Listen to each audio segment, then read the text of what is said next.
A reading from the Kybalion, Chapter 6, The Divine Paradox. The half-wise, recognizing the comparative unreality of the universe, imagine that they may defy its laws. Such a vain and presumptuous fools, and they are broken against the rocks and torn asunder by the elements by reason of their folly. The truly wise, knowing the nature of the universe, use law against laws, the higher against the lower, and by the art of alchemy transmute that which is undesirable into that which is worthy, and thus triumph. Mastery consists not in abnormal dreams, visions, and fantastic imaginings or living, but in using the higher forces against the lower, escaping the pains of the lower planes by vibrating on the higher.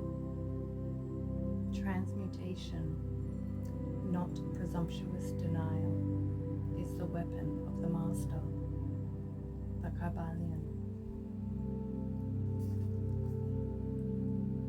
This is the paradox of the universe, resulting from the principle of polarity, which manifests when the all begins to create.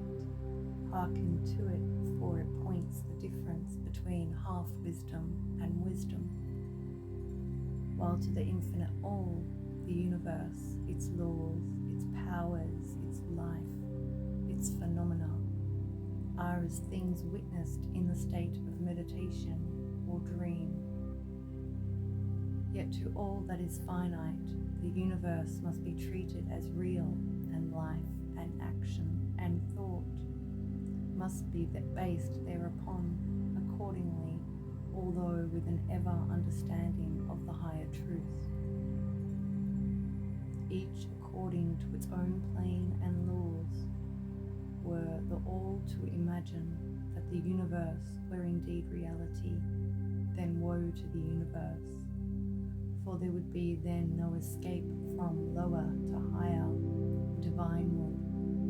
Then would the universe become a fixity, and progress would become impossible. And if man, owing to half wisdom, acts and lives and thinks of the universe as merely a dream, akin to his own finite dreams, then indeed does it so become for him, and like a sleepwalker he stumbles ever around and around in a circle, making no progress, and being forced into an awakening at last by his falling, bruised and bleeding over the natural laws which he ignored. Keep your mind ever on the star, but let your eyes watch over your footsteps, lest you fall into the mire by reason of your upward gaze. Remember the divine paradox, that while the universe is not, still it is. Remember ever the two poles of truth, the absolute and the relative. Beware of half-truths. What Hermeticists know as the law of paradox is an aspect of the principle of polarity. The Hermetic writings are filled with references to the appearance of the paradox in the consideration of the problem of life and being.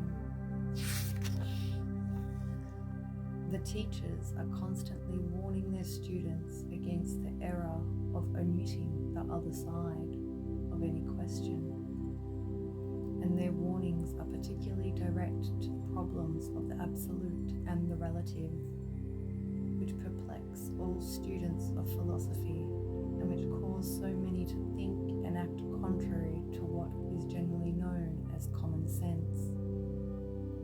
And we caution all students to be sure to grasp the divine paradox of the absolute and relative lest they become entangled in the mire of the half-truth. With this in view, this particular lesson has been written. Read it carefully. The first thought that comes to the thinking man after he realizes the truth that the universe is a mental creation of the all is that the universe and all that it contains is a mere illusion, an unreality, against which idea his instincts revolt. But this, like all other great truths, must be considered both from the absolute and the relative points of view. From the absolute viewpoint, of course, the universe is in the nature of an illusion, a dream, a phantasmagoria, as compared to the all in itself. We recognize this even in our ordinary view, for we speak of the world as a fleeting show that comes and goes, is born and dies, for the element of impermanence and change, finiteness and unsubstantiality must ever be connected with the idea of a created universe when it is contrasted with the idea of the all. No matter what may be our beliefs concerning the nature of both. Philosopher, metaphysician, scientist, and theologian all agree upon this idea, and the thought is found in all forms of philosophical thought and religious conceptions, as well as in the theories of the respective schools of metaphysics and theology. So, the Hermetic teachings do not preach the unsubstantiality of the universe in any stronger terms than those more familiar to you, although their presentation of the subject may seem somewhat more startling.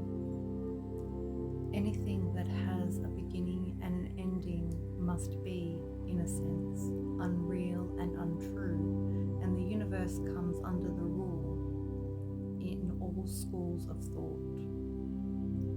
From the absolute point of view, there is nothing real except the all. No matter what terms we may use in thinking of or discussing the subject, whether the universe be created of matter, or whether it be a mental creation in the mind of the all, it is unsubstantial, non-enduring, a thing of time, space, and change. We want you to realize this fact thoroughly before you pass judgment on the Hermetic conception of the mental nature of the universe. Think over any and all of the other conceptions and see whether this be not true of them. But the absolute point of view shows merely one side of the picture. The other side is the relative one. Absolute truth has been defined as things as the mind of God knows them, while relative truth is things as the highest reason of man understands them. And so while to the all, the universe must be unreal and illusory, a mere dream or result of meditation, nevertheless, to the finite minds forming a part of that universe and viewing it through mortal faculties, the universe is very real indeed and must be so considered. In recognizing the absolute view, we must not make the mistake of ignoring or denying the facts and phenomena of the universe as they present themselves to our mortal faculties. We are not the all, remember. To take familiar illustrations, we all recognize the fact that matter exists to our senses. We will fare badly if we do not. And yet, even is no such thing as matter from a scientific point of view. That which we call matter is held to be merely an aggregation of atoms, which atoms themselves are merely a grouping of units of force called electrons or ions, vibrating and in constant circular motion. We kick a stone and we feel the impact. It seems to be real, notwithstanding that we know it to be merely what we have stated above. But remember that our foot, which feels the impact by means of our brains, is likewise matter, so constituted of electrons, and for that matter, so are our brains. And at the best, if it were not by reason of our mind, we would not know the foot or the stone at all.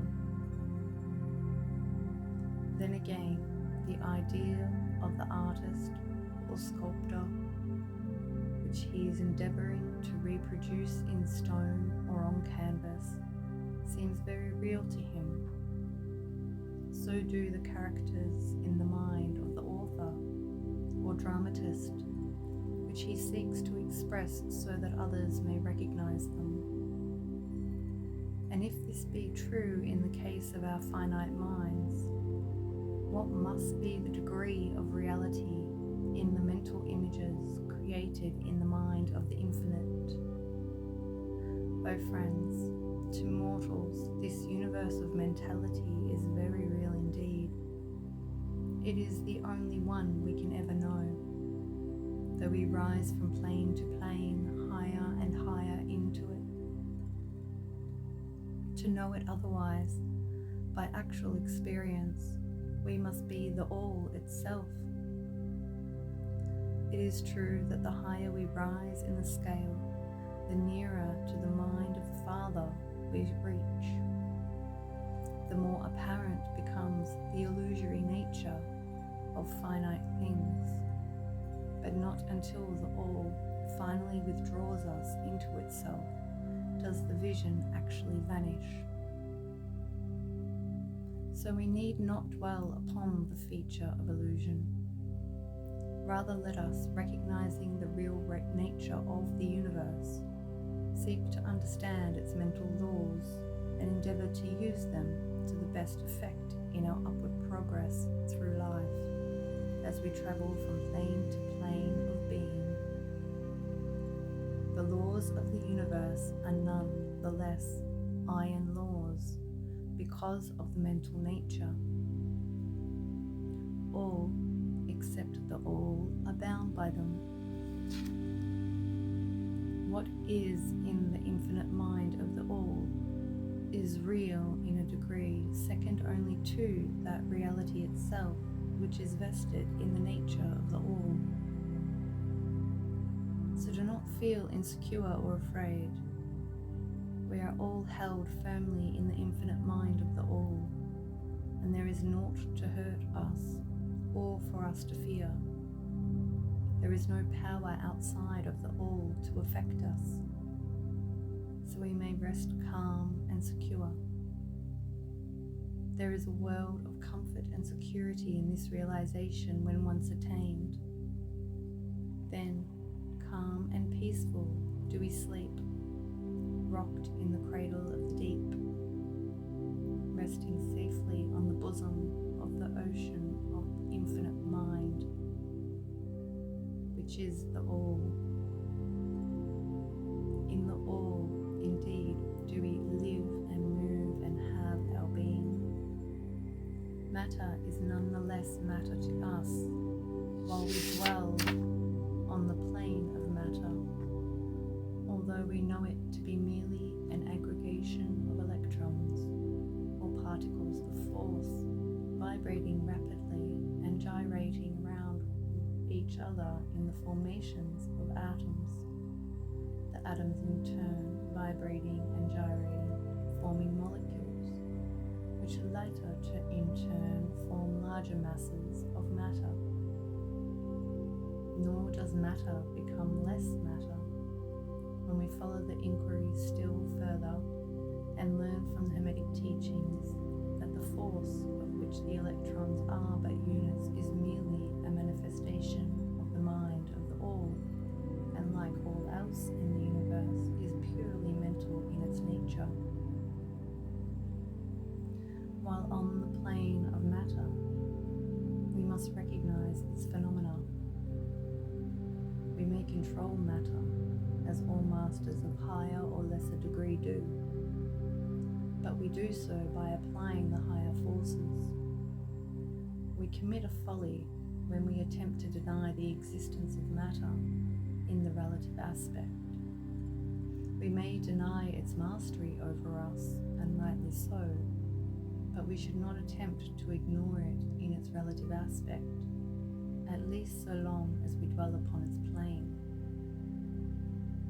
Nor do the laws of nature become less constant or effective when we know them, likewise, to be merely mental creations. They are in full effect on the various planes. We overcome the lower laws by applying still higher ones, and in this way only. But we cannot escape law or rise above it entirely. Nothing but the law can escape law, and that because the all is law itself, from which all laws emerge. The most advanced masters may acquire the powers usually attributed to the gods of men, and there are countless ranks of being in the great hierarchy of life, whose being and power transcends even that of the higher masters among men to a degree unthinkable by mortals. But even the highest master and the highest being must bow to the law and be as nothing in the eye of the all. So that if even these highest beings, whose powers exceed even those attributed by men to their gods, if even these are bound by and are subservient to law, then imagine the presumption of mortal man, of our race and grade, when he dares to consider the laws of nature as unreal, visionary, and illusory, because he happens to be able to grasp the truth that the laws are mental in nature and simply mental creations of the all. Those laws which the all intends to be governing laws are not to be defied or argued away. So long as the universe endures, will they endure. For the universe exists by virtue of these laws which form its framework and which hold it together. The Hermetic principle of mentalism, while explaining the true nature of the universe upon the principle that all is mental, does not change the scientific conceptions of the universe, life, or evolution. In fact, science merely corroborates the Hermetic teachings. The latter merely teaches that the nature of the universe is mental, while modern science has taught that it is material, or, of late, that it is energy at the last analysis. The Hermetic teachings have no fault to find with Herbert Spencer's basic principle, which postulates the existence of an infinite and eternal energy from which all things proceed. In fact, the Hermetics recognize in Spencer's philosophy the highest outside statement of the workings of the natural laws that have ever been promulgated, and they believe Spencer to have been a reincarnation of an ancient philosopher who dwelt in ancient Egypt thousands of years ago, and who later incarnated as Heraclitus, the Grecian philosopher who lived BC 500. And they regard his statements of the infinite and eternal energy as directly in the line of the Hermetic teachings, always with the addition of their own doctrine that his energy is the energy of the mind of the all. With the master key of the Hermetic philosophy, the student of Spencer will be able to unlock many doors of the inner philosophical concepts of the great English philosopher, whose work shows the results of the preparation of his previous incarnations. His teachings regarding evolution and rhythm are in almost perfect agreement with the Hermetic teachings regarding the principle of rhythm. So the student of Hermetics need not lay aside any of his cherished scientific views regarding the universe. All he is asked to do is grasp the underlying principle of the all is mind, the universe is mental, held in the mind of the all. He will find that the other 6 of the 7 principles will fit into his scientific knowledge and will serve to bring out obscure points and to throw light in dark corners. This is not to be wondered at.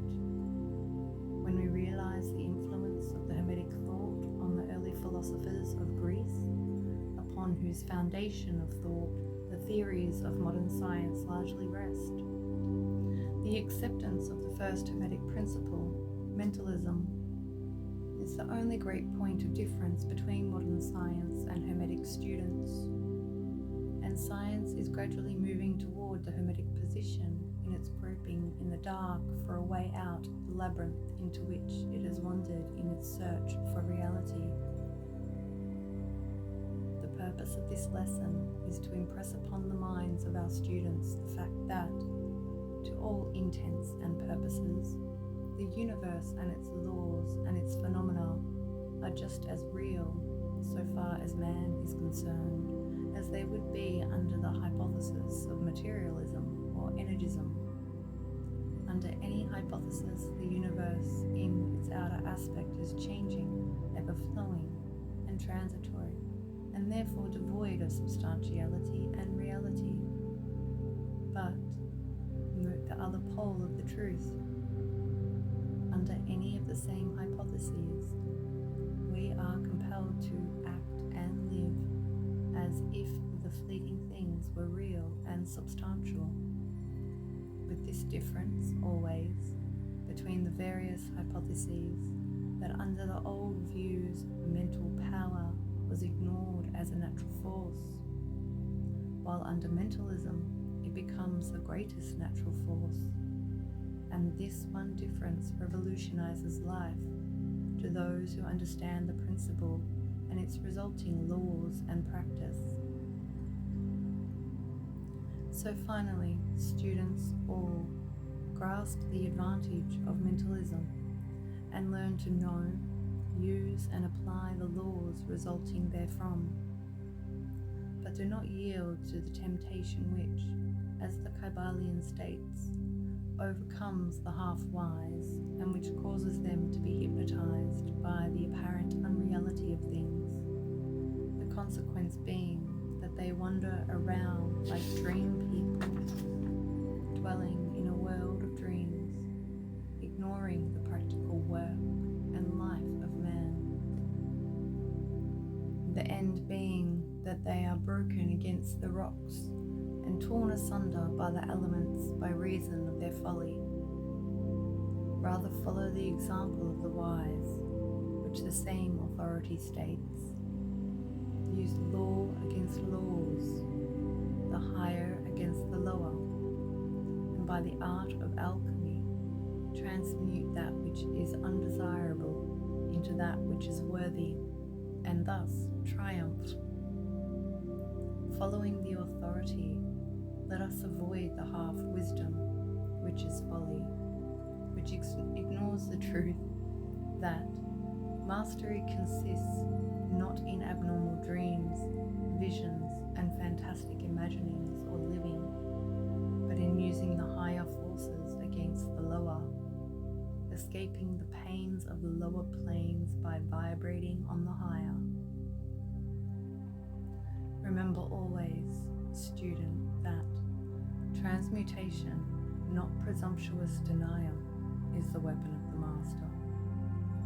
The above quotations are from the Kybalion and are worthy of being committed to memory by the student. We do not live in a world of dreams, but in a universe which, while relative, is real so far as our lives and actions are concerned.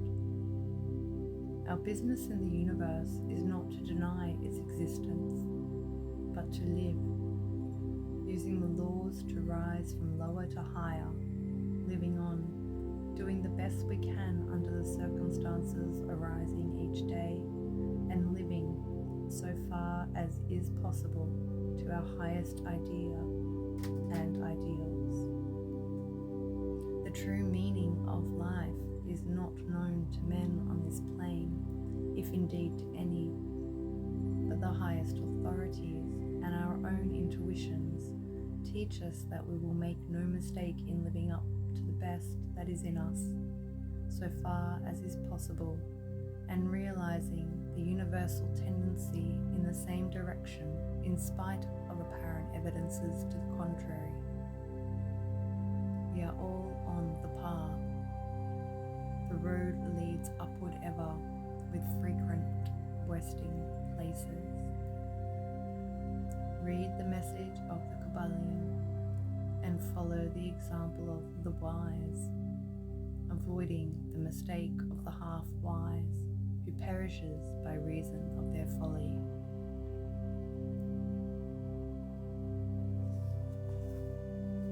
Thank you for watching. If you enjoyed this, please tap the like button and subscribe. Visit my channel for more of my videos and playlists, and make it a magical day. Blessings to all.